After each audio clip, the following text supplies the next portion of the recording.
Welcome to the Tauranga Chamber of Commerce webinar. We'll just wait for a few more people to log in and register, and then I'll be able to introduce our very special guest. While we're waiting, while we're waiting for everyone to log on, I thought I might give a quick overview of what the Tauranga Chamber of Commerce has been doing during COVID-19. We hold the contract for the Regional Business Partnership, which is a NZTE initiative. So we hold that together with our friendly neighbours in the Eastern Bay of Plenty Chamber and Rotorua Chamber of Commerce, and of course Potama Trust. And so what we do is we connect businesses. Businesses come to us saying we need help. We need help with cash flow or sales. We've got business advisors that say, yes, you do. Or perhaps they say, well, we actually think there's more hierarchical leadership issues. Perhaps let's address that first. We connect them with local experts, and we're able to receive funding from government, issue vouchers for those local businesses to be able to connect with those local experts and improve their expertise. So locally, over a year, we issue $450,000 worth of vouchers each year. Since April, during April, we've issued 350,000. So that's 85% of what we usually do in a year within pretty much 6 weeks. So it's been a huge effort by our team. You would have seen a number of webinars that have been produced by the Chamber. We have been using local experts to run those. Facilitated by Jeanette, which has been great. We've had well over 1,600 people attend those. And we've even had businesses who are registered in Australia attend those, which is great for our local experts to be able to shine and show their expertise. Just looking at who's on, it looks like we've got a fair chunk of people. Before I introduce our guest, just to let you know, you're most welcome to submit your questions and comments through the Q&A section, or you're welcome to submit a question through the chat to the panelists. I'll do my best to keep track of everything. There have been some questions submitted already, but look, feel free to comment in chat, and I'll try to keep track of everything. Righty-go, without further ado, I'd like to welcome and introduce the Minister of Right, the Honourable Grant Robertson. Thank you very much. It was this time last year. I was only four days into my job as CEO, and we welcome you. It was my first event. Welcome you to the Tauranga Yacht Club to give a post-budget presentation, and we're delighted with everything going on, with all the media that you've had over the last few days, that you've made time to speak and address the Tauranga business community. Of course, Grant Robertson, from what I understand, you're a Palmerston North boy originally, born in Palmerston North? No? Born there, but grew up after 15 months. Then head boy in Dunedin High School down there, and then of course spent a bit of time doing a few posts with the United Nations, and and now all of a sudden you're Minister of Finance, leading New Zealand through one of the biggest crises that we've had in a very, very, very long time. So without any further ado, I'd like to welcome Grant Robertson, and feel free to address the attendees. Well, kia ora, Matt. Ngā mihi o te rā. Ngā mihi ni nui ki koutou katoa. Greetings to everybody on the chat, and thanks, Matt, for your introduction. You know, I always worry about the CV because it starts where you're born, and I was born in Palmerston North, but the apocryphal family story is that I went to my mother after 15 months and said, get me out of here. Now, that's a bit unfair to the people of Palmy, who are great people, but no, I grew up mostly down in Dunedin and very fond of that part of the world, as well as where I am now in Wellington. Look, it is a really good opportunity to have a chat with you all, and a very modern and new normal way of doing it via Zoom. And so I do want to welcome all of the participants, even if I can't see them all. I think somewhere out there will be my parliamentary colleague Jan Tinetti, and also perhaps Angie Warren Clark as well. So hello to both of them if they're out there, and also to all of the chamber members. And I'm really conscious that among the people who are here and on the call today are many people who over the last few weeks have probably been doing it pretty tough. And I think it's probably where I want to start, as I think we often try to do, is just to say thank you to all New Zealanders for what's happened over the last 7 weeks, 8 weeks. You know, we have actually, as a country, done something that's only really been done in a handful of other countries around the world, and that's get on top of this virus. And that's only happened because New Zealanders have done that together. And I recall just before we went into the level 4 lockdown, a quite senior business person, not from Tauranga, I hasten to add, said to me that they didn't think New Zealanders would have the discipline to stick it out in a lockdown and to make it work. And we've proved that view wrong. And, you know, it's just a really remarkable team effort. And I think we should all be extremely proud of it. And it does give us the best shot possible at coming out of this, both socially from a health perspective, but also economically in the best possible place. And I'll talk a little bit about that in the next wee while. This would normally, and Jan had been badgering me to do, in the nicest possible way, to do another event with the Tauranga Chamber either before or after the budget. And in normal circumstances, if I was doing this just the week before the budget, we probably would have put out a little, you know, teaser of a policy announcement about what might be in the budget, and I'd be talking about that. There's not a lot of point in that, given that we've spent in the last 2 months just over $22 billion. So it's not really a time to put out a small policy announcement or anything like that from the budget. And that's probably one of my main messages about the budget this year, is that normally the budget is the culmination of, you know, 6 months worth of work, and it's the big day where we say everything about what the government's economic plan is for the year. The budget's not going to be like that this year. And actually, our response to COVID-19 has to happen every day, not just on budget day.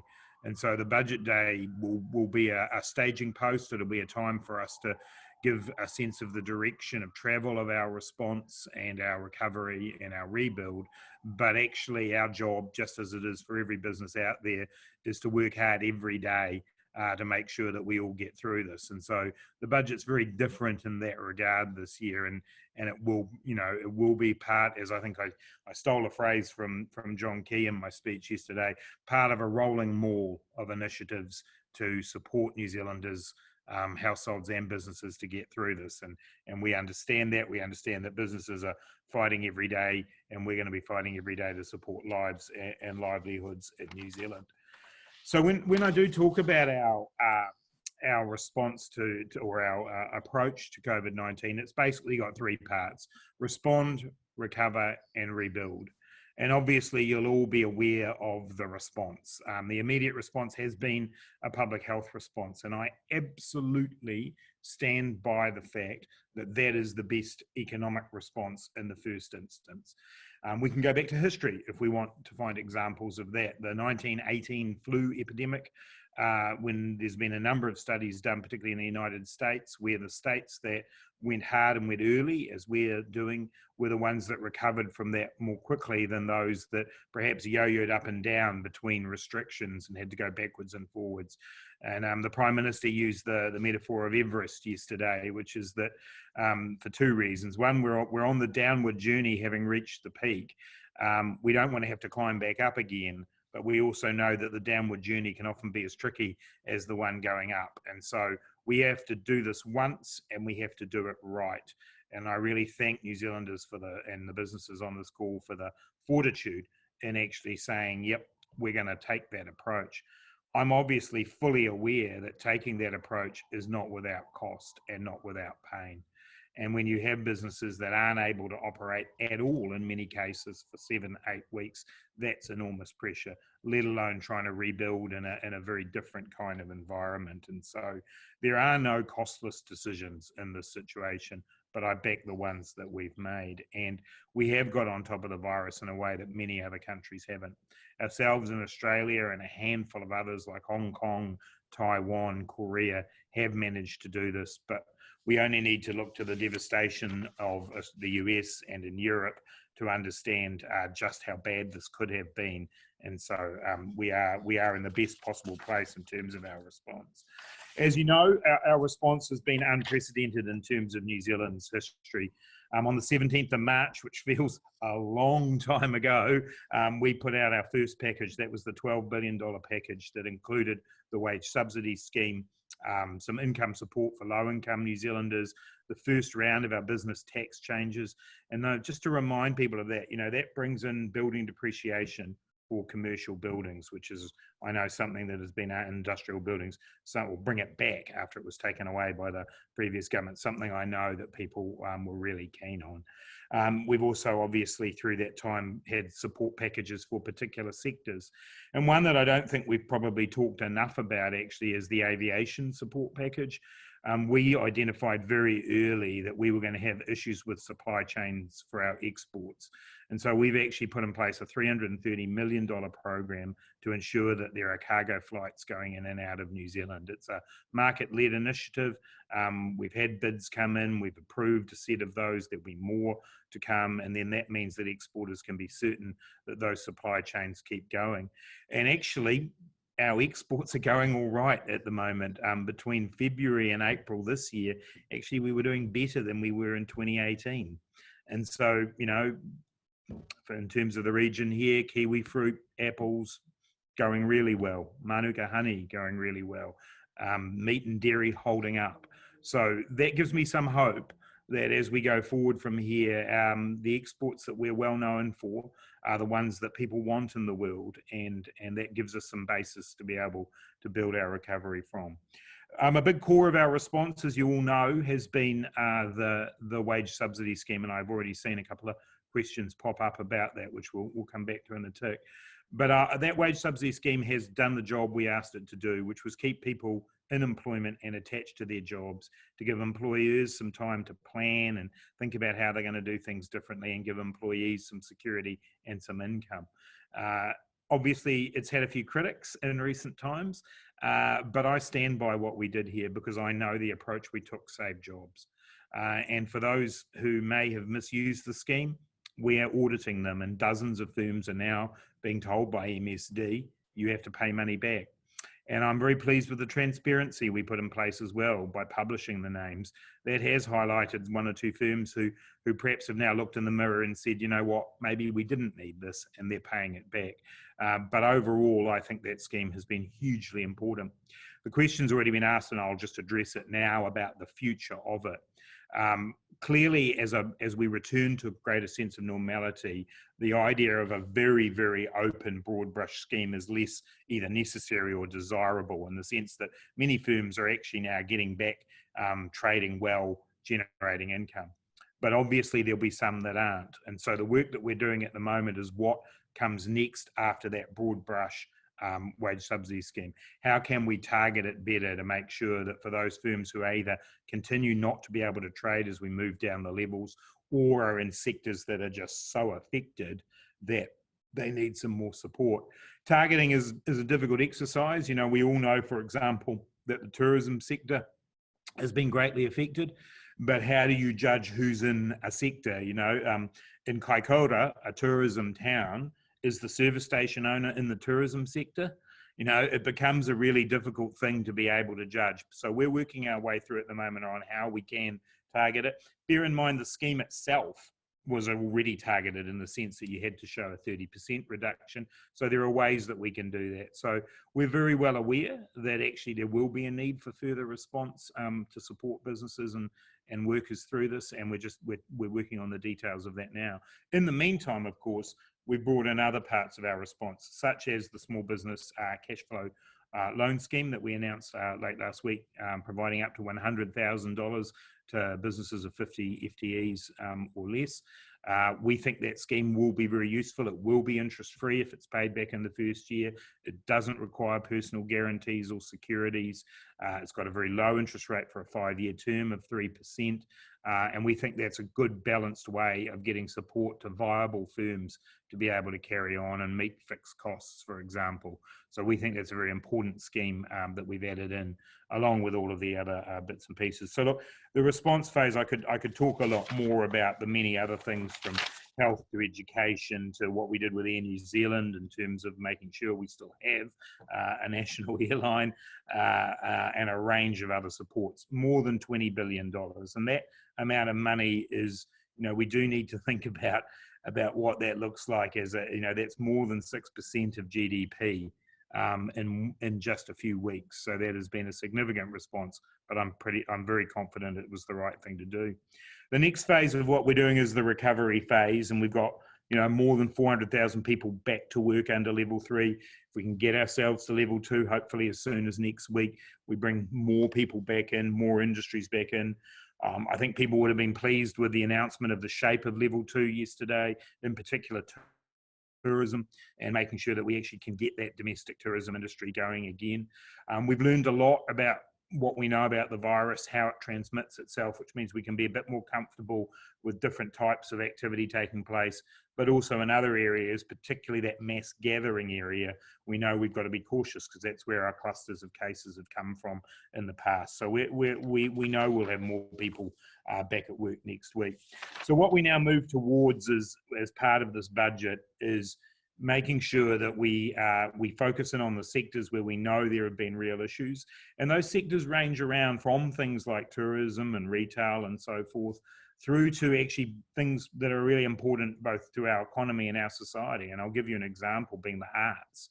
The arts scene in New Zealand has been devastated by this epidemic, because sponsorship's drying up. Funding for gaming through gaming trusts, for instance, has dried up. People can't have events, and so actually it's the arts and creative sector is an income generating sector in New Zealand, and it's been devastated. So we have to look at that. And so we're going through a range of sectors, working with industries within those sectors to be able to say, well, what does a recovery plan look like? And that's been a big focus. We're also conscious of the legislative and regulatory environment around that. And you would have seen David Parker come forward in the last week with the changes to the Resource Management Act that we want to put in place to be able to fast track the consenting process for some of these infrastructure projects that we've highlighted as being really critical to our future. And that then moves into the third phase, which I call rebuild or rebuild better. We have a series of opportunities within this terrible crisis to be able to rebuild ourselves back better than we were. And I do think we need to be honest about that. While there were many good indicators in the New Zealand economy going into this, low debt, low unemployment, good wage growth, solid bank balance sheet, we also hadn't yet got on top of some of those really systemic issues in New Zealand, our low productivity, the amount of inequality we have, the level of emissions that we have, our housing, and the fact that our housing is too expensive. And as I said yesterday in a speech, there's not many times in your life when you get to hit the reset button.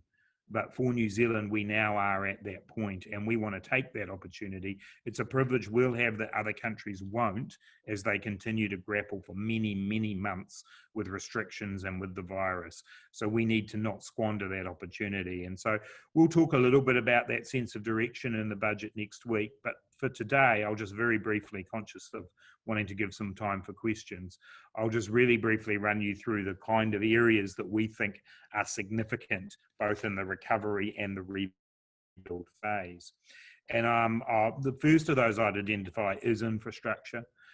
Clearly, New Zealand has had an infrastructure deficit, and you'll know that at the start of this year, we announced our $12 billion upgrade program, which included a number of initiatives in the Bay of Plenty area.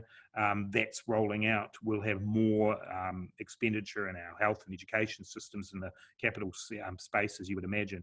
But there is now an opportunity to really ramp up some other initiatives. We went out to local government, private sector. We had a project led by Mark Binns, who runs Capital Crown Infrastructure Partners for us, to identify those projects. There's no shortage of them, and I can just want to say right now, we cannot possibly fund them even with significantly more money available through borrowing and so on. But there is an opportunity here, and I know, again, it's one of the questions that's popped up. This needs to be a partnership. between the private sector, local government and the public sector to get this infrastructure going. So Mark and his team will be reporting to us in a couple of weeks' time with the full suite of projects, and we're really committed to getting that going. Infrastructure too, you need to have a really decent definition of what it is. It's not just roads and rail. It is actually the things that make up our society and make our society tick and work. And that infrastructure can come under the ground as it can in terms of horizontal infrastructure. So that's, those things are really important. For me, alongside that comes housing. And this is a unique opportunity to really push forward in housing construction and to get on top of some of those issues. The other that we all know about our housing market and how it hasn't been affordable for a lot of people. That applies to public housing as much as to private housing and construction. Our construction sector accord that we developed earlier in, late last year has been really helpful in helping develop up our plans in that space. So I see housing as an area that's job rich. I think it's one where we know we have got a need and we want to be investing heavily in there to support that. A third area that I think is really important will be around skills and training. We are going to need people to train and retrain, and we need to provide the support for that to make sure that people keep apprentices on, that they take more apprentices on, that we offer more opportunities for people to reskill and retrain. That will be critical to making sure we move people through, if they do lose their jobs, into work quickly. And we've got a number of initiatives that are underway there. I also want to speak briefly about the place of the environment and sustainable development within that picture of building back better.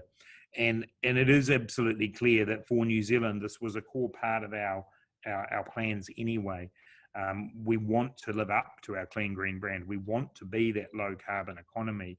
And now we have some opportunities to be able to say, well, in our reset, how do we invest more to make that happen? And so we are seeking out projects that continue to support moving to more sustainable energy sources, making sure that we actually are doing things that are mutually reinforcing for our environment. And again, there are many jobs in that area as well. And so that remains critically important to us. And then I guess the area of what I'd best describe as community well-being. We know that it's true that crises, epidemics, anything that's majorly disruptive will have a disproportionate effect on a number of people who are low income. And we've seen that already in this. We've had some response to that, but we know there'll be more. And we know we need to support the community organisations that support the people who are in there. And again, we've already put a significant amount of funding into that. So that's a picture of some of the areas that are important to us. There will be more as well. In terms of, I saw it pop up on the chat, in terms of how do you measure better? Well, in the end, we still measure that against the things we'd already set up. So we have an economic plan that has 12 sectors, many of which I've just mentioned. And we have benchmarks within that. But I want to come out the end of this as a country that is more productive and more sustainable and more inclusive. And that's been something we've been talking about for some time. But now we have the ability to shift the dial on how quickly we get there and how focused we are on some of those issues. But some things are going to be different. Many of you will know that I did a piece of work called the Future of Work, or the Future of Work Commission. And that focused on the fact that we were facing a big change in terms of the digitalization of work, robotics, AI, all of those things. Well, that future of work's arrived on our doorstep. We're all doing it. We're doing it now on this very platform. And so making sure that businesses are supported to be in that age, and I know the Chamber's doing work in that regard, making sure that we cross the digital divide to ensure that everybody can participate in that is now more important than ever. And so that's also part of our thinking. And finally, in this section, just before I talk about a couple of budget details, trade will be very important to us, but it's going to take place in a different dynamic. And we're very conscious of the fact that organisations like NZTE will become very significant in being able to support New Zealand businesses who may not for a period of time be able to travel, but are still wanting to be in markets. And we've got some really good relationships, and for example with Singapore, we've actually been developing that during this period to say, well, hang on, we've got complementary needs here. let's actually develop our relationship more closely, as well as obviously Australia, who remain critical, China, who have largely come through the virus, and then obviously as other countries come out the other end as well. Just finally, on the budget itself, I gave some pretty sobering messages yesterday in another pre-budget speech.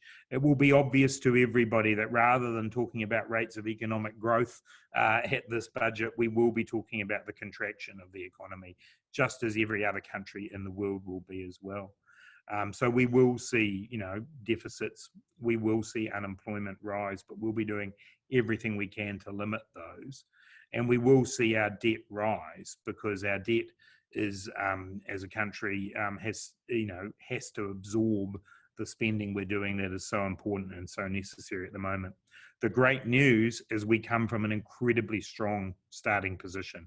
Our net core crown debt that we got under 20% in the last couple of years means that we can borrow the money we need. And if we look at countries around the world like the US, and who were starting out at, I think, about 90% net debt, the UK over 60%, Ireland, a comparable sized country, over 40% net debt, they're now going to be pushing up towards 100%.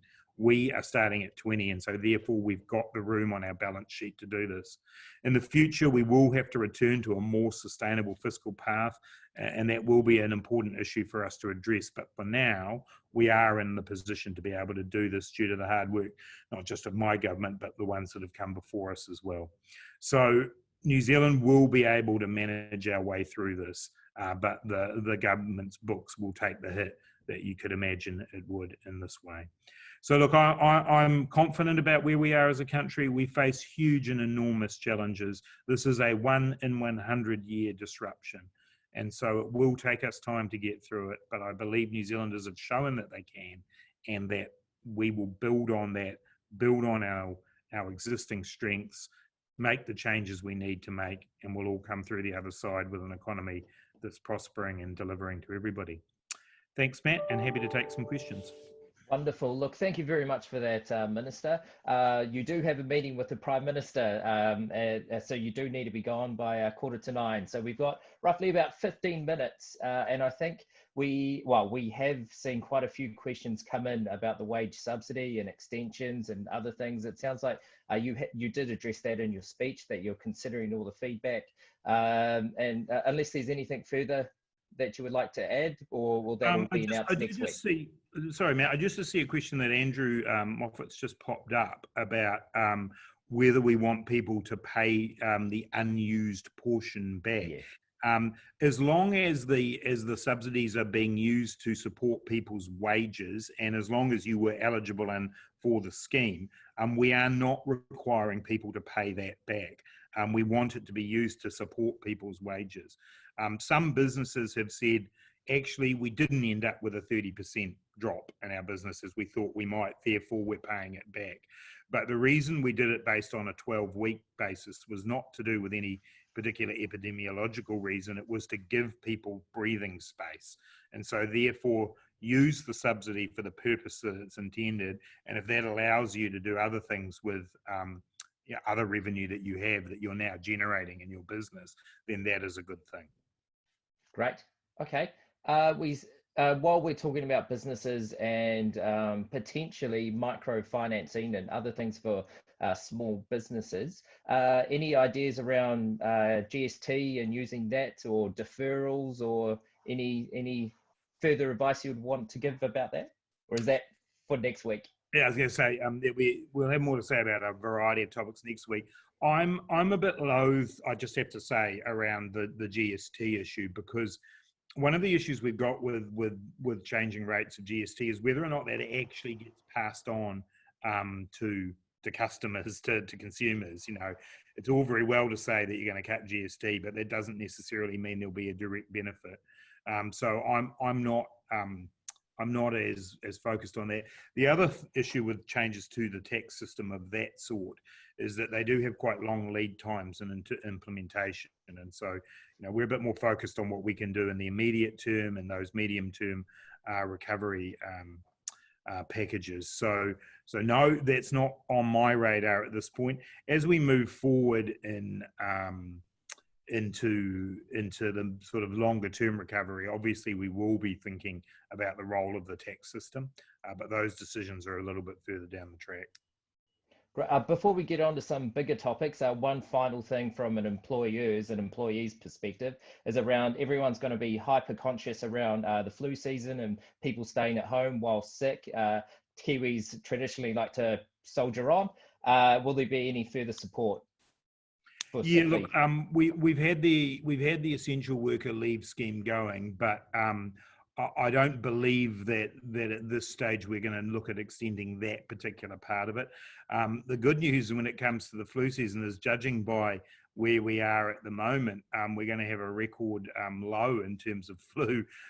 That's partly because people aren't travelling and aren't out and about as much, but also, despite what you might have heard, it's actually because we have a record number of people receiving the flu vaccine this year, far in excess of the numbers, I think about 30 or to 40% in excess of the numbers of people who've had the vaccine before. So we're pretty confident we're going to have a good winter, touch wood, when it comes to the flu. But at this stage, those leave schemes will begin to wind down as we move through the time we've got. The exception to that is for people who obviously have COVID-related symptoms or are required to self-isolate as a result of being in close contact of somebody. But other than that, we're looking for people to use the sick leave balances that they have. Great. Two questions on tourism. One from Zoe Hunter from the Bay Plenty Times comes in across. What is the government going to do to encourage domestic tourism? Will you do anything for regional flights and in terms of taxation to encourage more tourism to move around our lovely country? Yeah, look, we certainly want to encourage people to do that. I mean, it's a very much part of the overall message we've been sending around buy local. You know, we want people to support their local businesses, New Zealand businesses. And I think people have been doing that in droves. And I actually think it'll be one of the legacies, I suspect, of this, is that people have got a much better understanding of who the local businesses in their community are. The same applies with, obviously, now that you know, our tourism industry won't be seeing visitors from overseas for an extended period. We've all got the opportunity now to see the great bits of New Zealand. We'll have a bit more to say about tourism recovery over the coming weeks. Though, good on Zoe for using this opportunity to do a sly interview with me, but I won't be giving away any more details on that today. Great. Extending this to the Tasman bubble, and of course, you're not only dealing with your counterparts in the federal government, but also individual states as well. So not just tourism, but also business exchanges too. Any further comments on that?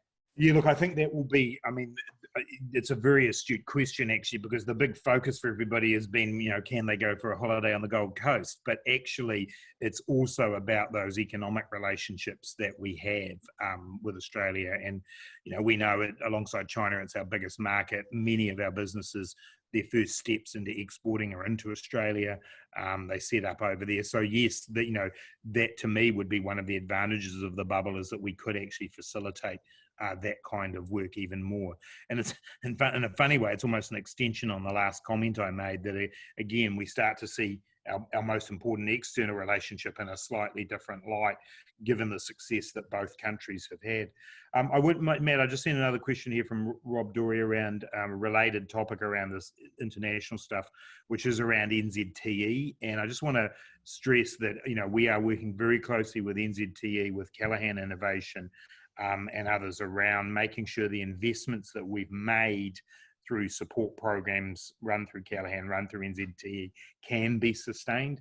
And Megan Woods, I think, if she hasn't already, will be making some more statements about how we've ensured that we keep that funding stream going, that we don't allow some of those startups that we've put quite a lot of money in to fall down. So that is something, Rob, that we are absolutely focused on. Great. It's great that you are also looking at the questions. So if we don't get to them, Grant has seen them. So that's great. Keep on sending your questions in. We will move now to regional development. And of course, being in a low interest environment, you would think now would be a great time and a and a lot of interest from the private sector in infrastructure bonds or other products to help finance our large infrastructure projects, particularly locally with the local councils. What are your thoughts on that? Yeah, look, as I said earlier, I think, you know, what this crisis has highlighted is the importance of the partnerships that we have, both in terms of infrastructure, both with local government and the private sector. It's the reason why we went out the way we did in terms of seeking projects. And so in terms of how they are then delivered, all of those options remain on the table. And I've been working along with Phil Twyford around the way in which we create different ways of financing that include leveraging private sector balance sheets alongside the government and local government. So that bit of work hasn't stopped. It's still there and it's still part of our response. So we'll continue to look to develop those ideas.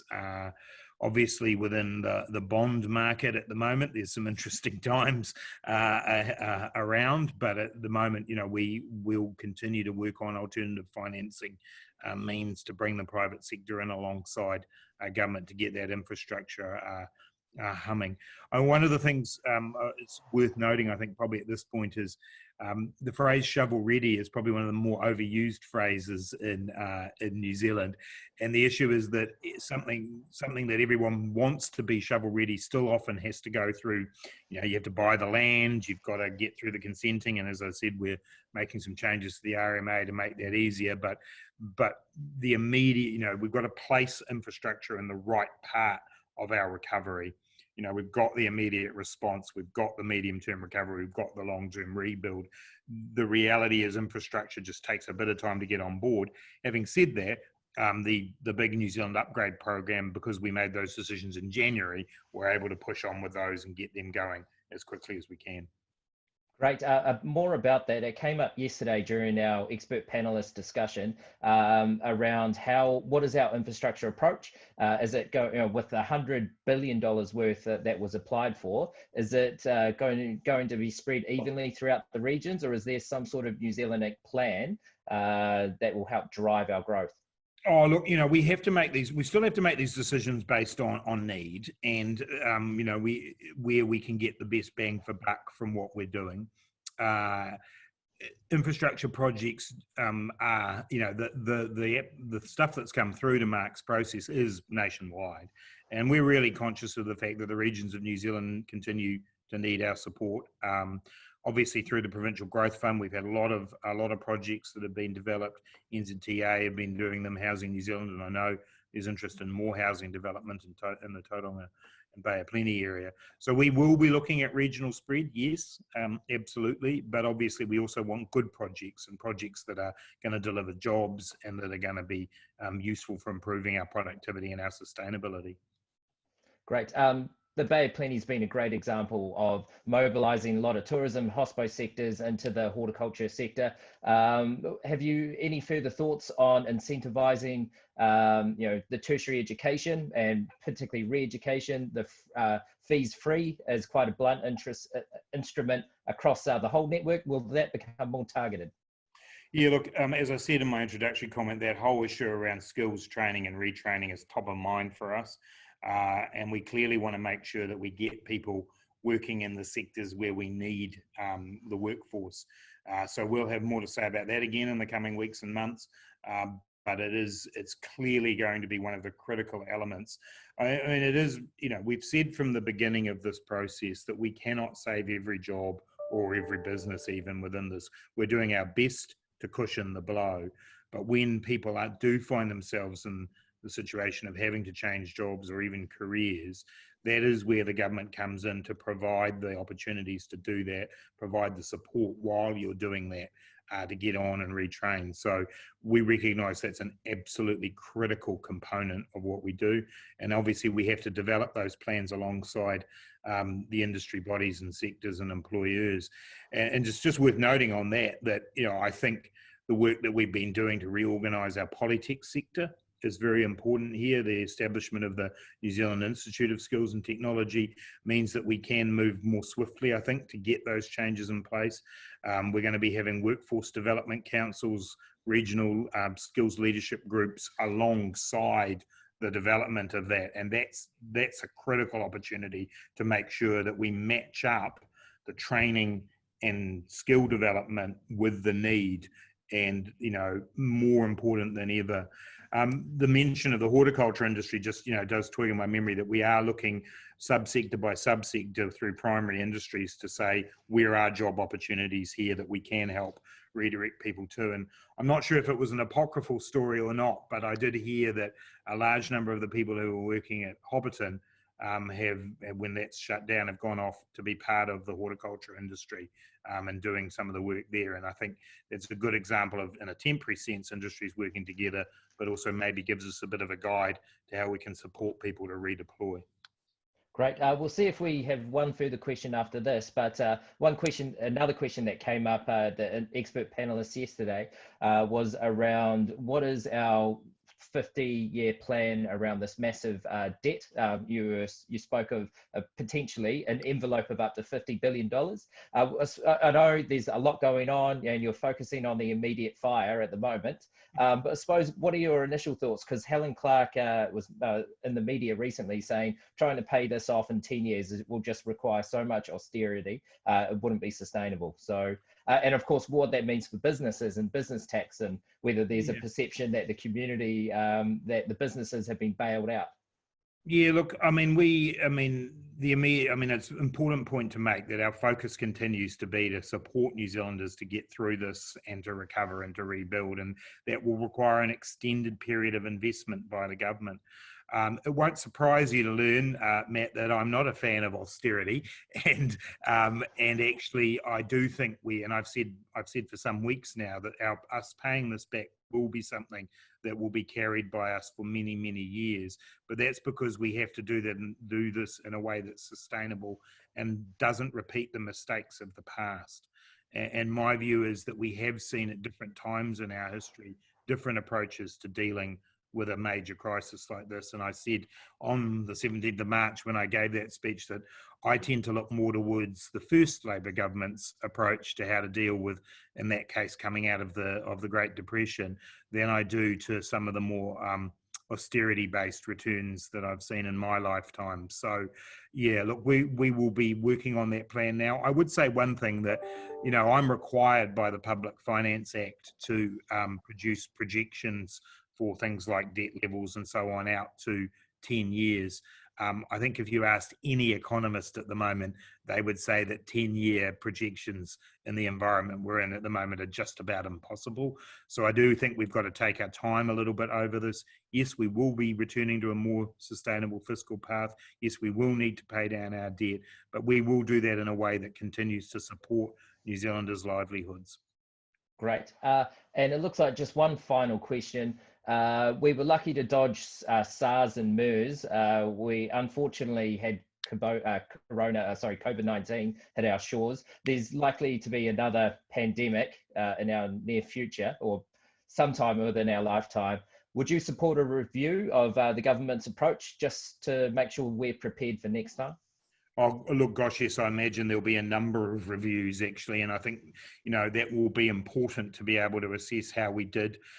We were fortunate going into this that we had a pandemic plan that was well developed, and that had been, originally created under the last government and tweaked a little bit, and that gave us in those very early days a good basis to work from.